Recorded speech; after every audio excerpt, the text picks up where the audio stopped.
Once that wore off, it all came back, and it came back worse. It came back louder, it came back clearer, it came back far more intense, and it came back in much more levels. There was just more people that I was seeing. There was just more things that I did not want to see or did not want to feel.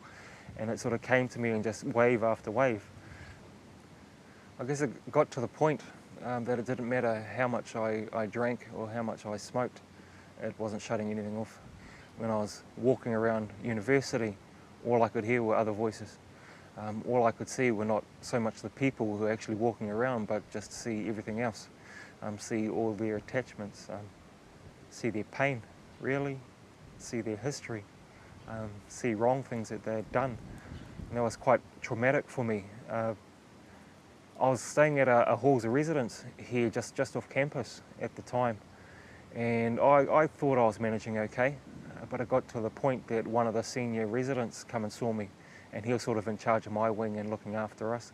And he popped in to see me, and he asked me, just said, "Bro, are you okay?" I said, "Yeah, no, I'm fine, I'm coping, yeah, everything's doing good, you know, I'm studying well, rah, rah." But he said to me, "Well, actually, you're kind of freaking people out." And I said to him, "Oh, in what way?"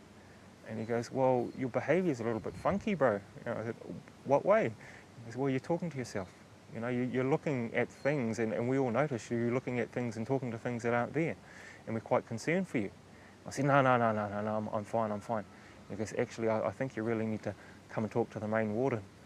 So I went and had a chat with her, and for some reason I told her. I told her what I was seeing and what I was feeling and what I was hearing.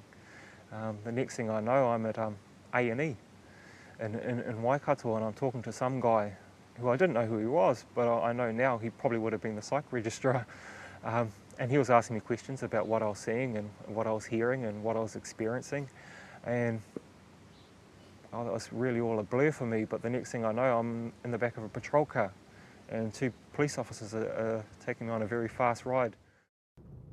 I remember getting taken into Tukanui, totally unfamiliar place, getting taken through the back door into what I now know was one of the secure wards, one of the acute wings.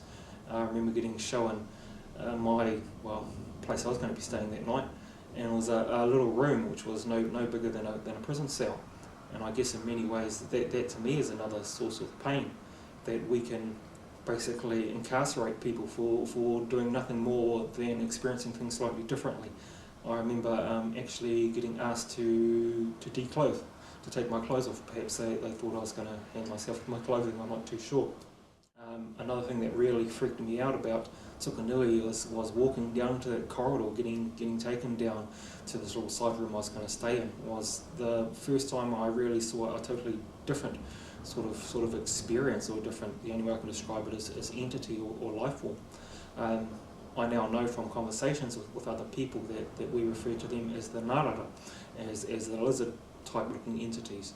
And as I say, it's the first time I saw it, but they were just everywhere, just crawling everywhere, on the floors, on the walls, on the roofs. I remember seeing them just morphing through doors, and then as soon as I see them go through a door, I can hear someone behind that door screaming. But I guess what was really mind-blowing for me was spending time that first night in that room with nothing. It was freezing, it was the middle of winter, with an insufficient blanket, and just hearing the screams of people.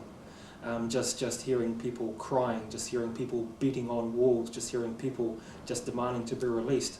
And that was just totally